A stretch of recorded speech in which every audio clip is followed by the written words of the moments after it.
to introduce David. So, how many of you guys is your first event? Right, so we got a lot of people, it's their first event. When you go to a fight, you have the pre-card, right? And then you have the main event. Not that Bruce is a pre-card. We're about to have the main event right now. But this is a great looking room. Congrats for being here. Christian mentioned something to me, and it's true, that we should have introduced Bruce first, because everybody in here and many more people outside of this room are all a part of his business. How many vice presidents do you have? 78. 78.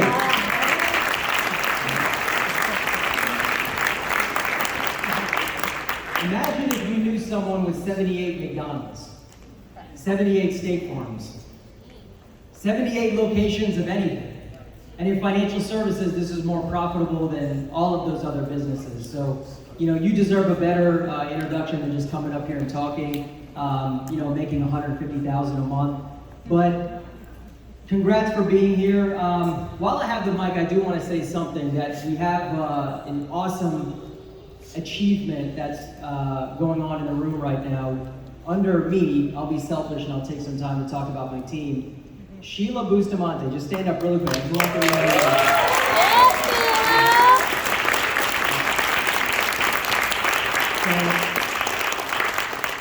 Primerica, you want to be an RVP and beyond. There's levels above RVP. But below RVP, Sheila, who, as you guys know, if you've been coming, she kills it every single month. The Primerica month for cash flow started on the 11th. Today's the 21st. In the first 10 days of April, she's already at $18,000 in income.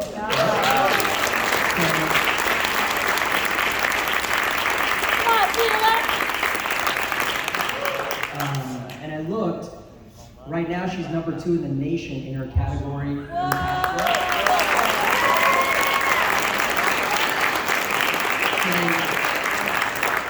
Bruce said this is a $6.5 billion company. And a regional leader, there are thousands. There's 130,000 licensed agents. There's probably 20, 30,000 people at this level, regional leader. So, when you work hard and sometimes you don't get a lot of sleep and you're just killing yourself trying to get that production, just know you are literally 1 in 100,000. Yeah. And that's why you're doing it. So give it up for me.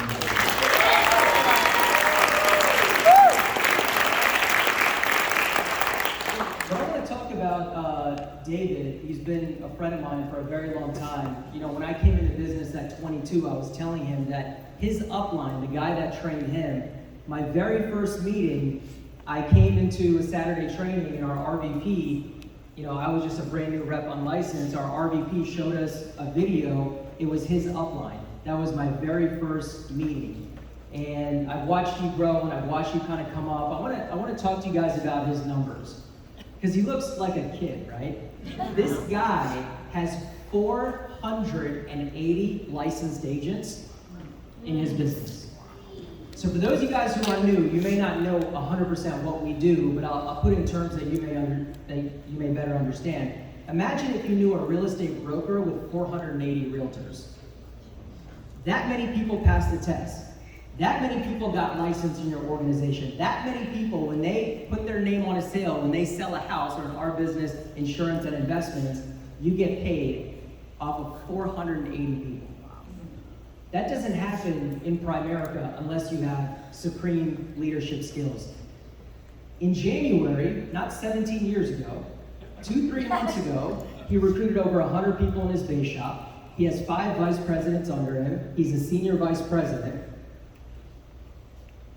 He averages 60 clients in his base shop, which means just your office, not including the other offices. Last month, he made $48,000, and he's right around $500,000 of income. Now, I've never had a real job. I got recruited out of college. But where I live in Northern Virginia and DC, that area, this is the wealthiest area in the entire country, per capita income. So I know a lot of corporate people. A lot of my clients are corporate. In the corporate world, like me and Anisha, we're friends with the CIO of the USDA. USDA is the largest government agency in America. We know the CIO. You can look up his income, it's public, it's 197. We know people that work for big 5 accounting firms. That's like the dream, right? You want to get a degree, your parents want you to get a degree, you go work for an accounting firm, you work for Deloitte. We know someone, they're going partner. That's like the biggest deal. I said, how much is he gonna make? 250 plus bonuses. And when you get around people in corporate America that make 150, 200, 250, very rare that someone is salaried out at 300, the arrogance, right? Not all doctors are like this, but I've met some physicians, 2, 3, 400,000, so arrogant, because everybody around them is making 50, 80, 100 grand. So you think, what kind of person is making $50,000 a month, could be anywhere in the world, doing anything, and they wake up every morning wanting to do more and wanting to grow? What type of person is this? That's why we're here today, to find out. Because I know people that make 100 grand, they can't get out of bed on a Saturday. This guy's making 50 grand in overrides off of a team, right, that he's built. And he drove several hours to come and talk to us, and we get to listen, right?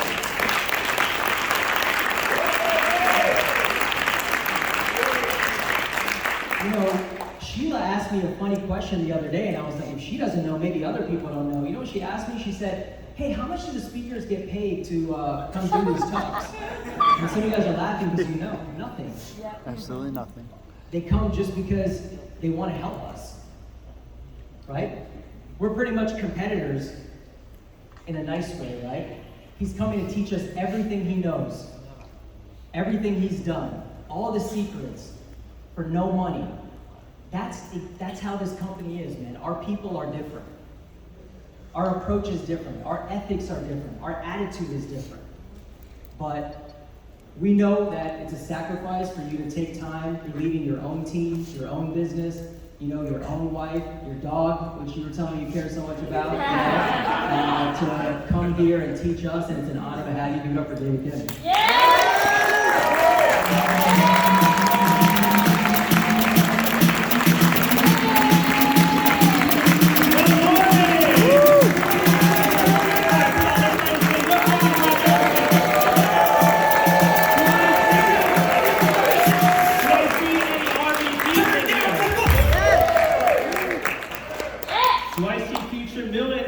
Incomes here. While we're standing, guys, let's celebrate in one another's successes. High five the person next to you and say, I will be successful. I will be successful. Definitely. Keep it up. Oh, I see you guys are sitting down already. All right, grab a seat, guys. Good morning.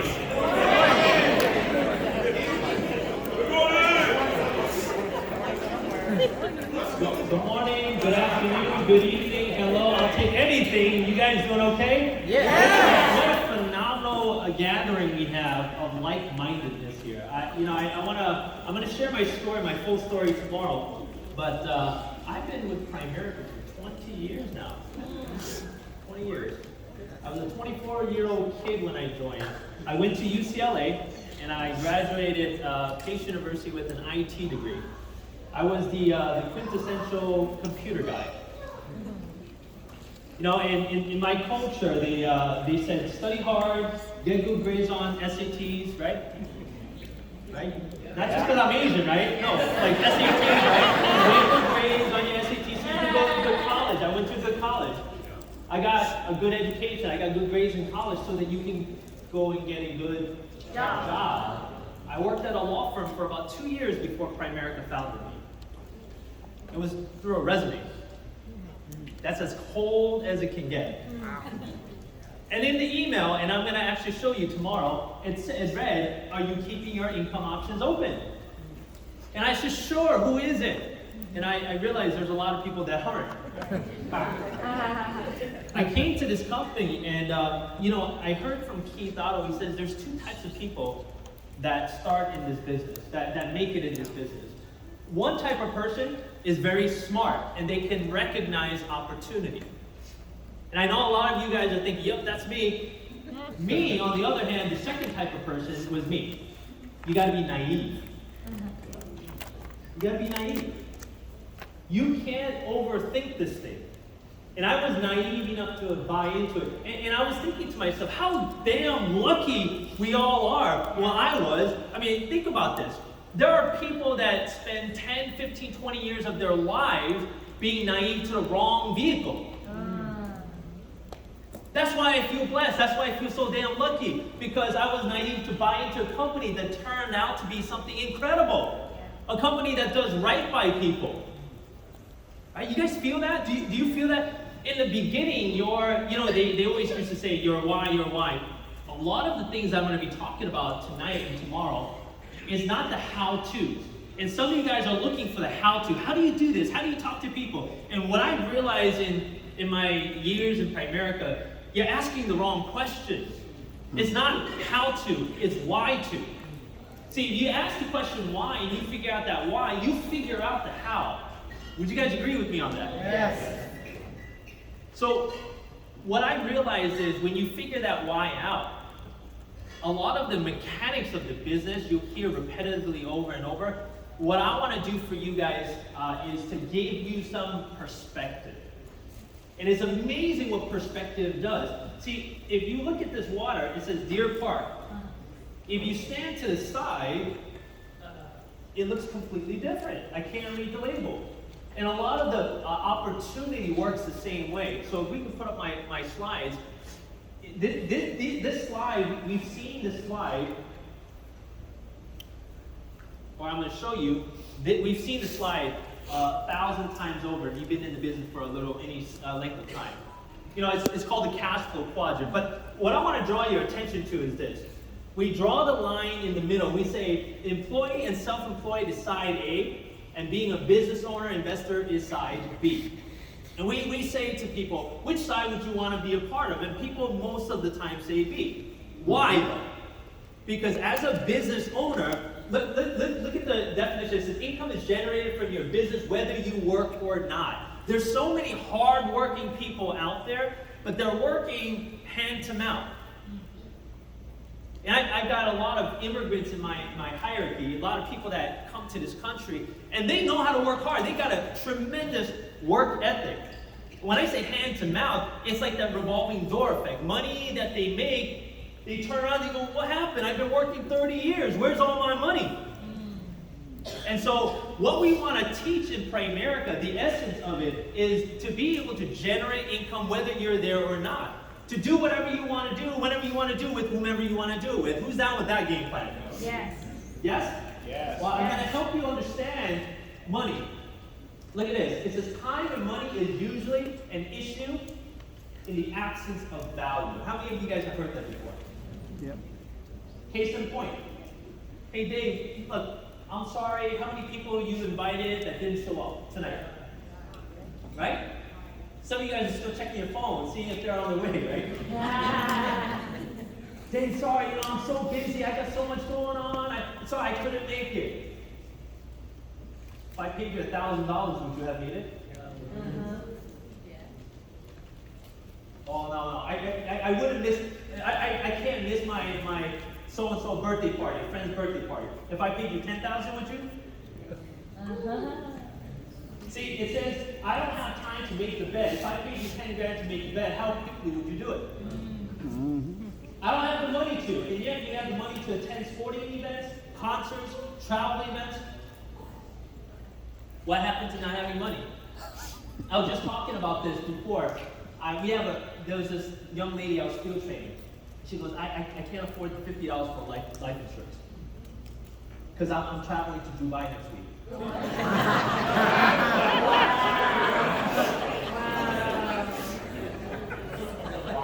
So what you're really saying is you don't see the value in life insurance.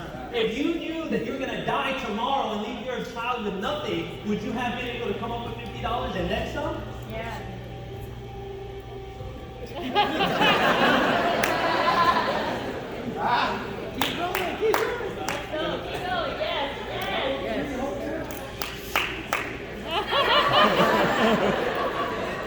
You got to be prepared for everything.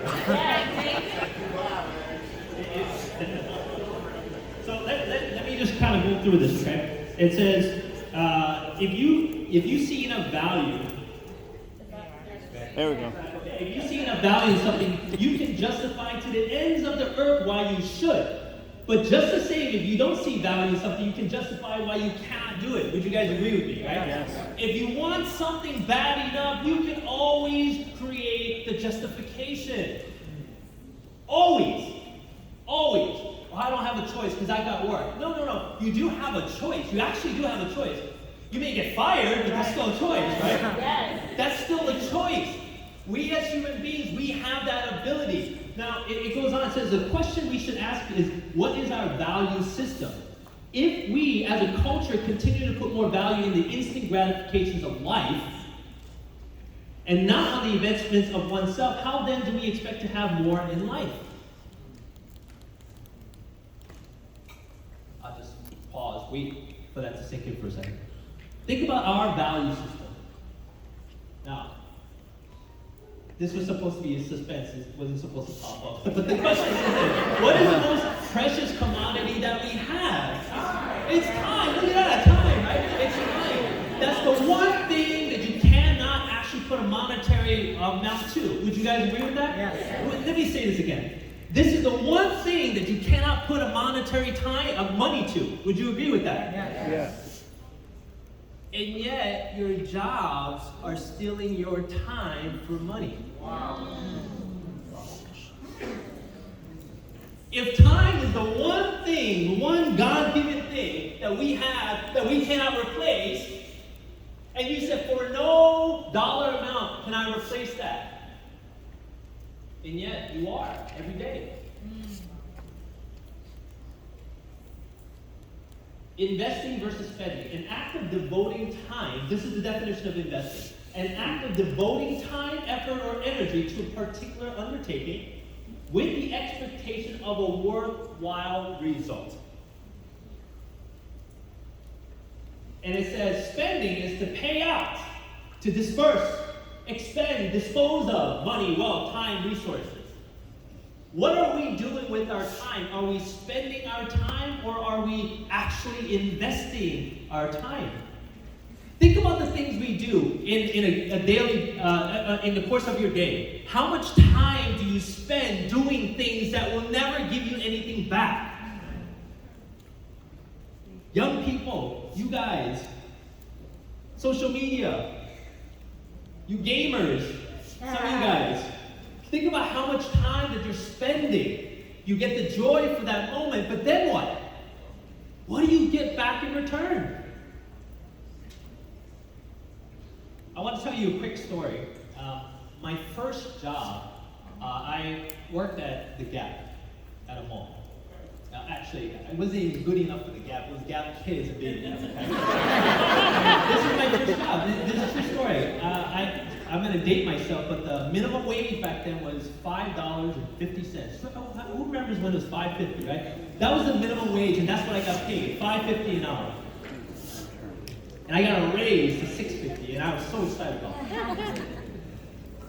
So during the vacation season, winter season, summer times, anybody work retail? God bless you guys. It's a nightmare. I remember on weekends I would work 8 hours a day. 8 hours a day. And I get an hour lunch break. And the days that I felt good, what I would do is in that mall, in that shop, it was like this ritzy shopping center. And there was one place to eat without taking the car out. The one place was called Swenson's. And it was like this hot, like posh kind of like, well, not I call it posh back then, but it was like this glorified TGIF.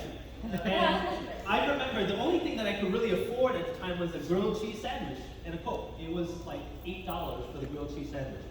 Doesn't seem like a lot now. You're like, everything costs more than $8. But back then, it seemed like a lot of money to me. And this is the part of the story that I want you to resonate with you. I worked 8 hours, but I really got paid for 7 hours because I took an hour lunch break, right? Everybody got that, right?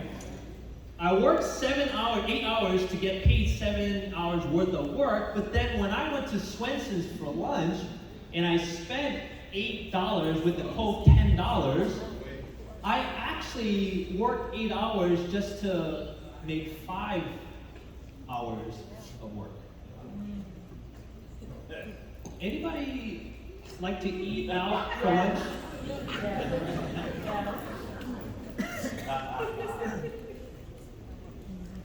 How much they pay you stay on site?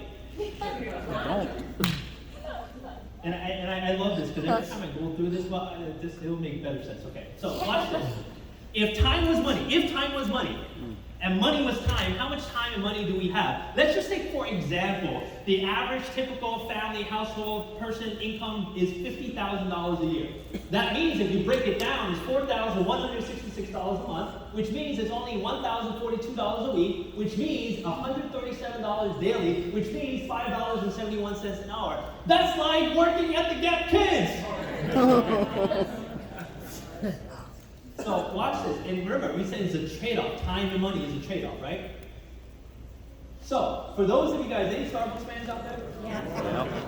You gotta have that Frappuccino, not just the regular size, the venti size, right? You got to get $8, $9, $10 for a Frappuccino, right? Anybody guilty out there? So, if, let's just say you're just getting a grande, right? And it's $5.83. Based upon your $50,000 a year salary, you have literally just given up 1 hour of your life just to have that Starbucks treat. It's not worth it. Not worth See it. all the wives going like this, or the husbands going like that to the wives. Right? You just literally, didn't we just say that time is the most precious commodity that we have? And here you are working your salary job and you've given up 1 hour of your life that you can never get back just to have that tasty treat. Now, date night. Big spender. I'm going to take my wife to Cheesecake Factory, right? Oh my God. And let's just say, I'm like, honey, you can order whatever's on the menu, it's $100 limit, right? $100, right? We go to the movie. It's $16.50, right? We're not doing the IMAX crap and all that stuff, right? It's $16.50. For two, it's $33, right? Now total is $133 that we spent on date night, right? You just spent a day of your working life just to have date night.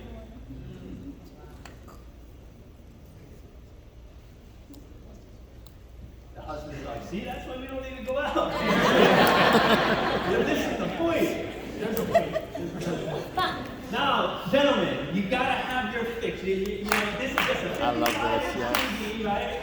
Samsung TV, $10.99. That's what's gonna cost money. If there's a sale at Best Buy, we gotta have it. Of course, you gotta have it, right? $10.99. You just spent a week working your entire life, a week of your life that you can never, ever get back again, just so that you can have the technology that's probably gonna last you for 2-3 years.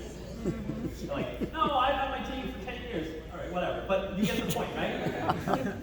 How about family trip? Oh my God. 6 nights, 7 days, Disney flight, hotel, $13.80 per person. You got a family of 3. You're gonna spend about $41.40 for that amazing Disney vacation. That is 1 month of your entire life. Are you bothered by this? Just a little bit? No?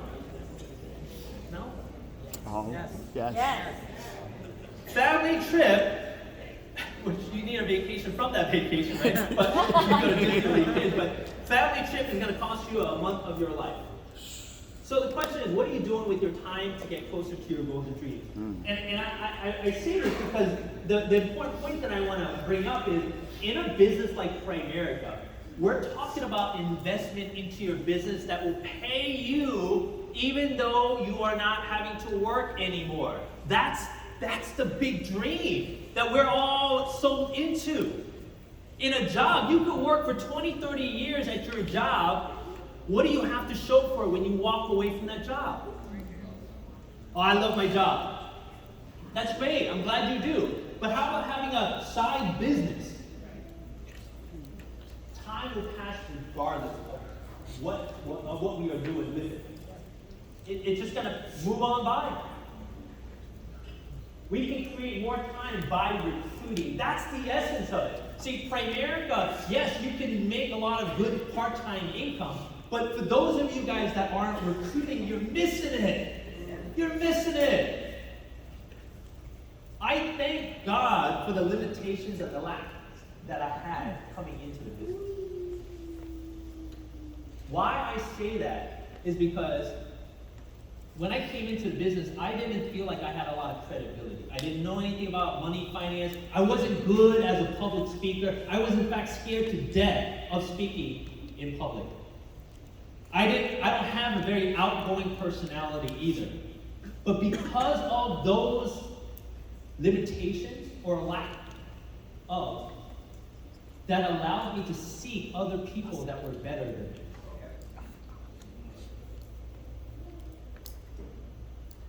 And I started looking for people that had more credibility than I had. I started looking for people that had a bigger family than I had. I don't have any aunties or uncles or tios or tias or whatever, right? I don't have anyone that I could call for help initially. So if that's your excuse or that's your reasoning, I'll refute it. Will we regret the time that has passed by in our lives? What will our legacy be once our time has passed? You know, they did a survey with people in their deathbeds. And they said, what is one of those things that you regret the most in life? And the common answer that was given was, I wish I would have taken more chances. We've got one shot at this thing. One shot. Don't you want more? Don't you want better? Don't you want to build something that you can say is your own, that once again can generate income whether or not you're there or not? Well, you've got to get in and just buy into this thing called recruiting.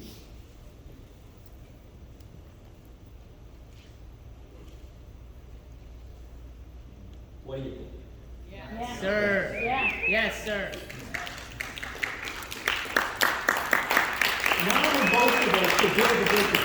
Here's what the non-negotiable. You ready for this, guys? Yes. You ready? Ready? Yeah. Ready? Yes. Ready. Number one, always show up. Always show up. That's what we call a non-negotiable. We used to say showing up is the lowest form of commitment. And in fact, when you show up, this is one thing I realized. When you show up, then and only then can you actually ask your people to show up. Yeah. So basic, isn't it? Yes. Here you want to override this whole room in here, but if you're inconsistent in showing up, it's very difficult to ask and almost kind of demand your people to show up, right? You want to hear something crazy, and I looked at that and I said, that's what I can, listen, I can't talk in front of a room, but I can do that. I can just show up. You mean, that's one of the non-negotiables? Well, I got number one down pat. I'll always show up. In 10 years, this is my track record, in 10 years, I missed literally 2 trainings in 10 years. And we had like 3 trainings a week. In 10 years, I didn't take any vacations outside of Primerica. I'm not saying you have to do that, but when I looked at that, I said, for sure, once I can complete number one and I can feel absolute about it, then I can have that conviction to ask that of our people. Is that good? Yes. Yep. Okay, let's go to number 2. Always have progress. Be better today than you were yesterday. Be better tomorrow than you were today. Have an intent to progress. Doesn't matter what level you're at. Always constantly strive to be better. Number 3, always have a winning attitude. 4, always invest in yourself. And number 5, always do the things you say you're going to do. Are we good? Yes. I'm going to change gears. And we can put the next presentation up. And I want to talk about kind of the progress of recruiting people. Now that we are sold into recruiting. Everybody sold into recruiting? Say recruiting? Recruiting! So now that we're sold into recruiting, now what happens once you start recruiting people? Once again, I'm going to stay away from the mechanics because the mechanics are what? You recruit somebody, you pick up their ID, you got to get together with them within 24 to 48 hours, you got to put their list together, you got to help schedule appointments and schedule guests, right? We do the same thing, we're in the same business, right? So we got to do those kinds of things, but I want you to pay attention to this because we talk about the time clock. This business is not just logical. Logically, it makes sense because you get to own your own business. How many want to own their own business? Yes? Okay. Yeah. Logically, it makes sense because we've got over 135,000 licensed representatives. Logically, that makes sense to be a part of a company like that. Logically, it makes sense to make more income. Logically, it makes sense to become financially independent. And you see all these logical things, spare tire, and hold on. All these good things, right? Now, why is it that people struggle in the business despite all the logic working and backing us up? Because it has to do with this thing called emotion. The emotional factor screws us up. All of us. That's what screws up our relationships. That's what screws up your businesses. But as long as you learn to harness the emotions, you can take advantage of it. Now, this is, I thought about this, and I said, you know, even when I was reviewing these slides, I said, man, this really makes sense. When you recruit somebody, everybody that gets recruited into this business comes in with an invisible time clock on their heads. Here's the mystery, though. You do not know how much time they have left before their Primerica expiration. That's the mystery.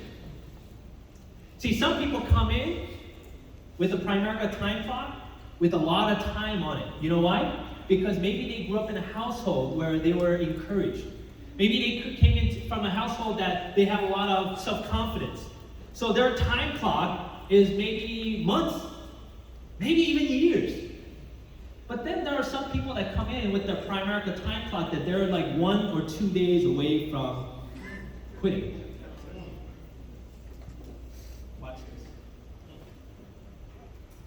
So here you are. You put them in front of Shaq, you put them in front of Samir, and they do a great job recruiting them. And they're pumped up, they're super excited. They're like, oh my gosh, you are the answer to my prayers. Thank you for praying them. And they're super excited. You just extended their Primerica time clock by 72 hours. Great job. Thank you, leader. 72 hours. But once again, here's the mystery. You don't know how much time they have. You added 72 hours to the Primerica lifespan, but you still don't know when the expiration date is.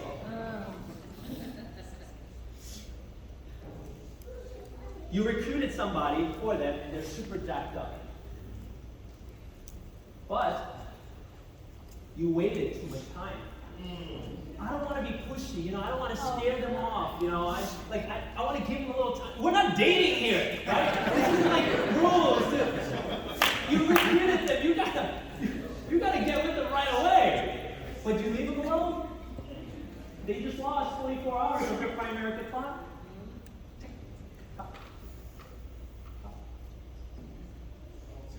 And this could be the straw that broke the camel's back. This waiting could be where they quit. Right then and there. Just because you left them alone. You didn't do anything, they didn't see any rejection, they just waited it out and they quit. They just ran out of time. But fortunately for this recruit, they've got some more time. So you go out there and you recruit their best friend. And you just extended their Primerica life by 48 hours. Congratulations, you're keeping them alive. To the non-recruiters in here, you're like, what does it mean? To the recruiters, you're like, yeah, you know what I'm talking about. No. 48 hours. And then, you get a text.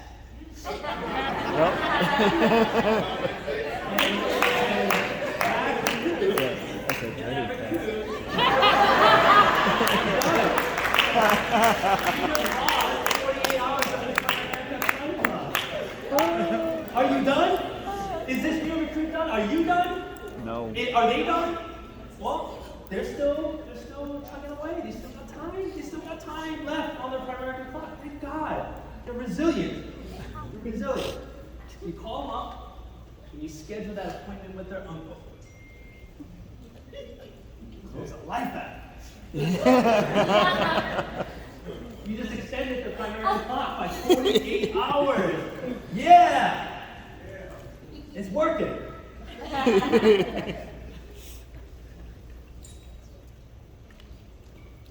As they were taking their garbage out, they bumped into the neighbor. So why are you dressed up? Oh yeah, I'm really excited. You know, we just helped my uncle and I'm building my Prom America business and I'm jacked up about this. You go, Prom America? Yeah, you know, my uncle's, friends, girlfriend's dog walker tried that you know, and she didn't make any money or something like that. You go, what?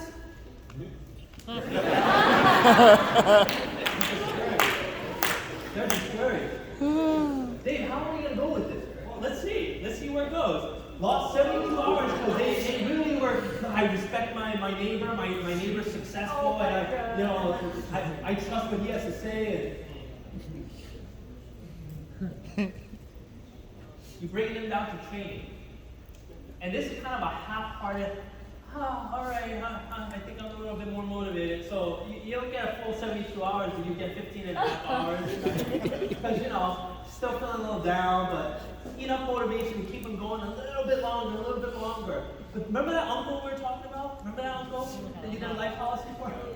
Remember that uncle? You called to cancel it. Your first cheeseburger. What's that? Chargeback? Oh, wow. Lost another 40 hours. But look, there it is. That's my brother right there, right? I didn't even recruit him. Look, this is what happens. The white flag goes up. Eventually, when the time clock expires, you're done. And this is the kinds of things that we hear. I don't think this business is for me. Yep. I don't think this business is for me. Wait. What part of this business is it for you? Helping people, making money, financial freedom? What part of that part was not for you? Oh, going through the grind, persevere. That part, the persevering, that part wasn't for you. Oh, got it. Okay. How about this? I want to focus on my job. Wait. Time out. Wait, I know the very reason you came into Primerica was so that you can leave that job. What are you talking about? I don't know. These are the kinds of reasons that we talk with, right? I'm not like you. Neither was I.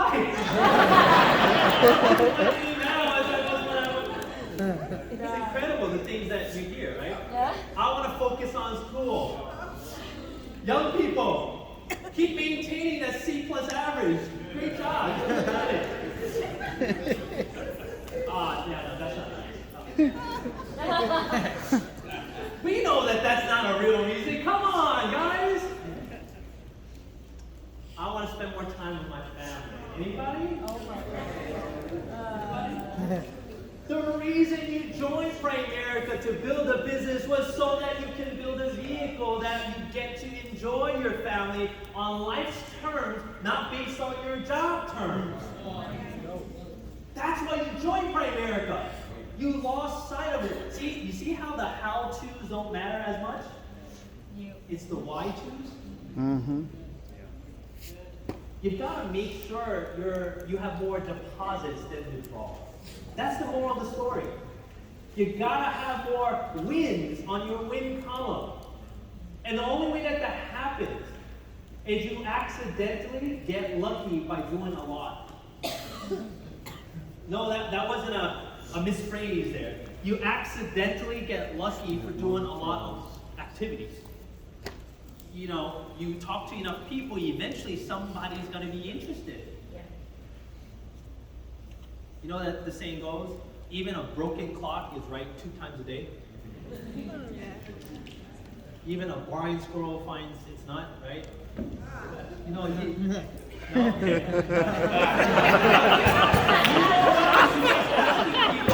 Hey, you want life insurance? You want life insurance? No, no thanks. No. Hey, I think I want some. Tell me more about it. Great. There's that blind squirrel, right? Alright,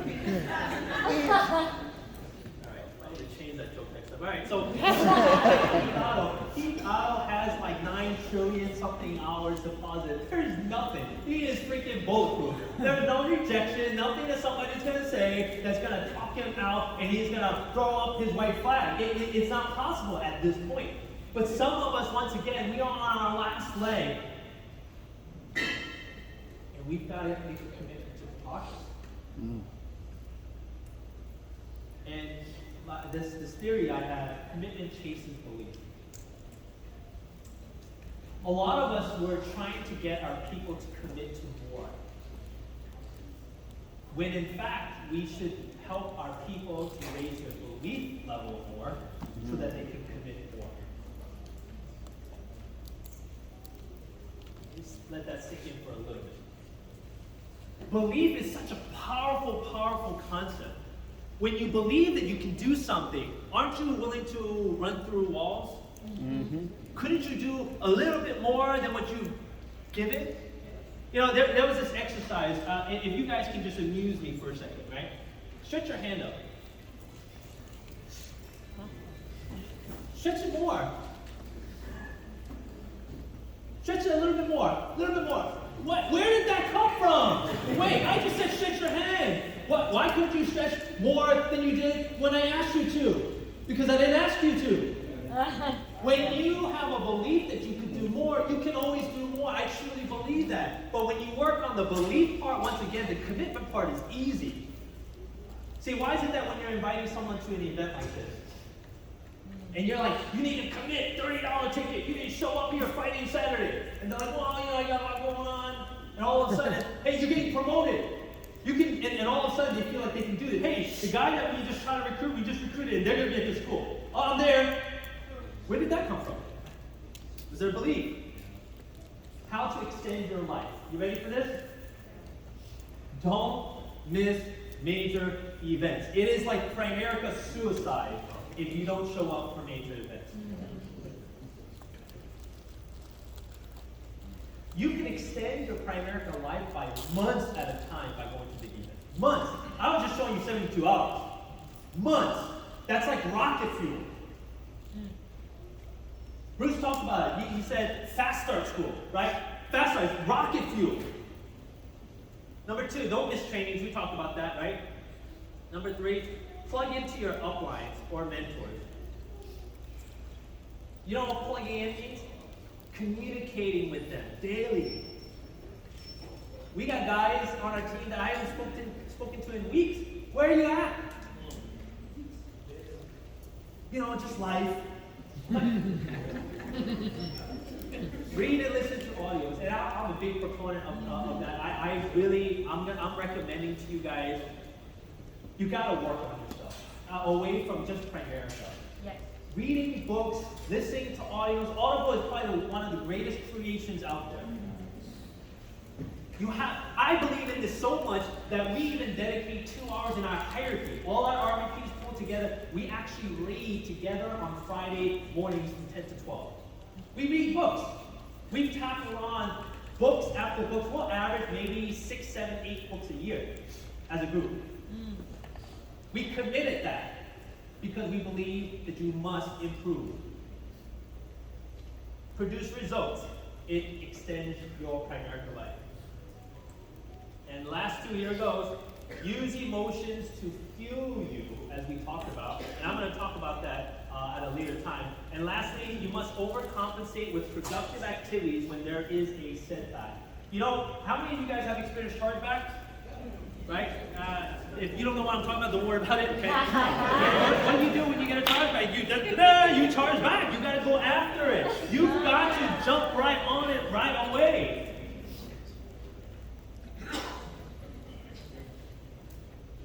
You all right? Yes. You guys okay? Yes, sir. I wanna tell you a quick story before I end. When I joined the business, I was a 24-year-old kid, like I said. I wasn't very confident about the business in myself. I didn't feel like I had a lot of credibility. But I just showed up to everything, and I worked consistently. And my upline used to call this thing called a power hour. Any of you guys still do that? Power hours? Yeah. What's that? You get together to make phone calls. Well, I could do that from home. It's not the same thing. And he used to call it, I lived in Long Island, by the way, Long Island, New York. And my upline lived in New Jersey. And he used to call this power hour every Sunday night at 6 p.m. And I remember this power hour specifically because it was a beautiful Sunday night. And I had to cross the bridge, tolls, just to make phone calls. It's a different world back then. And I said I didn't want to show up there by myself, so I called up one teammate that was willing to go with me. Her name is Cindy, and I picked her up from Queens, and we drove all the way to New Jersey to sit down to make phone calls. I said, all right, let's do your top 25 list. And true story, she takes out her phone, and she literally has 5 numbers on her phone. And 2 of them are like Pizza Hut and 1. So we called 3 and 3 voice messages. Nobody picked up. We just left voice messages. And then I remember just feeling like so upset. I'm like, I drove all the way to New Jersey all for this, and then on the way back, we got a call back. And I scheduled the person down to the ops meeting, and she joined right away. And a month later, Cindy quit. And that person that I recruited is my wife now. Wow. And what's crazy about the moral of the story is, if you are single, go to your power hours. The moral of the story is, you never know who someone is going to lead you to. That's the power of a business like this. It could be an RVP, it could be your wife, okay? It could be someone that's significant that changes the trajectory of your business and your life. And since then, our business took off to a whole different level. I was a year and a half into the business when I recruited my wife, and she demanded more instead of me just, I'm trying, babe, she's like, we're going to get results. Those are signs, get results. And the rest is history. You'll hear more about that story tomorrow, but it's an honor, it's a privilege to be able to speak to you guys. I hope you guys got some perspective. Oh, yeah.